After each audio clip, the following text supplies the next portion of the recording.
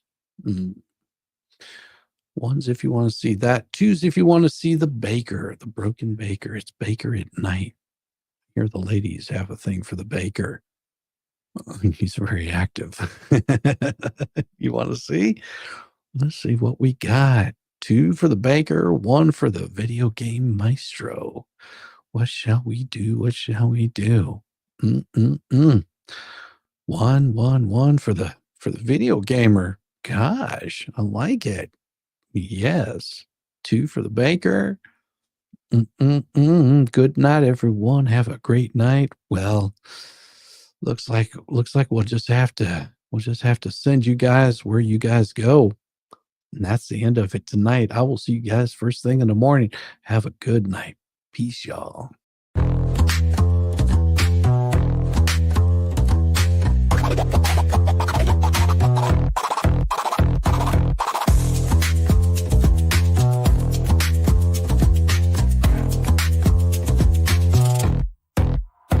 Oh, you thought I was done, bless your heart, but I'm still living rent-free, it's a work of art. Call me daddy, call me nut, call me the goat. You're paddling upstream while I'm running this boat. You say, I don't care, yet you're glued to the screen. Caught up in my glow while you stay unseen. Your shade's like a breeze, it's barely a draft. Meanwhile, I'm the Picasso of roasting your ass. You say you're over me, oh how cute, but here I am, still the star of your loop. You're my biggest fans, don't even deny, so grab some popcorn when daddy goes live. Live.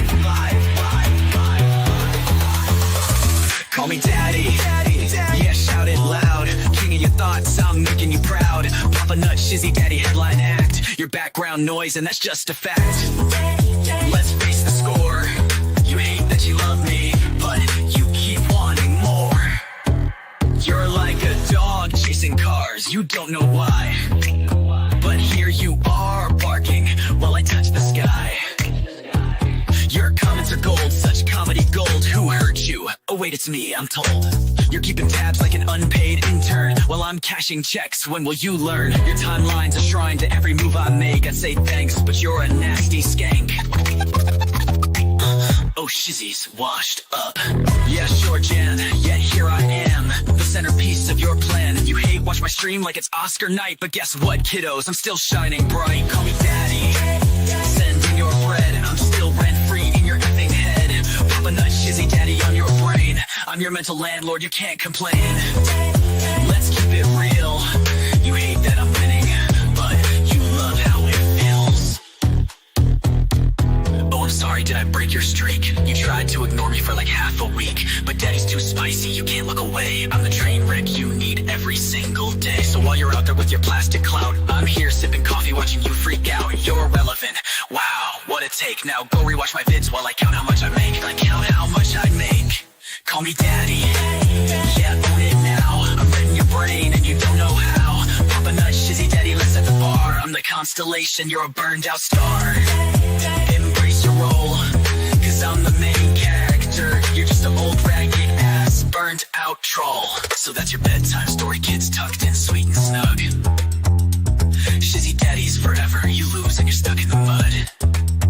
Now say goodnight to Papa Nut, your mental pain.